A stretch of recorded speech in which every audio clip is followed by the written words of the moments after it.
Andaj pendimi, shikues ndëruar, nuk nënkupton vetëm penduarin nga veprat e këqija, nuk nënkupton që njeriu të pendohet vetëm nga shikimi në të ndaluarën, të pendohet nga dëgjimi e asaj që është ndaluar, ka dëgjuar ndoshta për gojim, ka dëgjuar bartje fjalësh, ka dëgjuar fjalë të pahishme, pendohet për mëkate që i ka kryer me vesh, pendohet për gjuhën që nuk e ka përdorur si duhet, ndoshta ka fol fjalë pahishme, ka përgojuar, ka bart fjalë, ku e din. Pendohet për gjitha këto, por edhe pendohet edhe për punë të mira. Jo pendim që nënkupton të ndaluarit dhe të larguar nga punë të mira, larg asaj. Jo të pendohet nga punë të mira se ndihet keq pse është fal, larg asaj.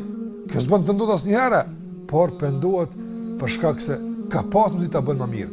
Ka pas mundësi ta kryejë ndërtyrën edhe më bukur, edhe më drejt. Prandaj edhe për këtë pendohet. Dhe çdo natë këtë bën para se të bie të flan, ndalet dhe mendon, ndalet dhe mediton.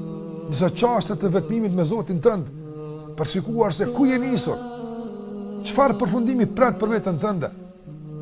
Kemi nevojë, vallahi kemi nevojë shumë për këtë vetë llogaritje, për këtë ndalje që shikojmë se ka jemi të shkuar. Si mendon të dalësh nga kjo botë, këtë gjendje? A je i kënaqur me këtë gjendje? Si pret me taku Allahun xhallahu ala? Nëse ky takim mund të bëhet nesër në mëngjes, mund të bëhet në gjysmë të natës, ku e din kur do të bëhet? Prandaj, kështu besimtarët dhe besimtarja e llogaritin me natyrën e shikuar. Dhe vazhdimisht janë të gatshëm që të dalin sa më të pastër, sa më të përgatitur nga jeta e kësaj bote.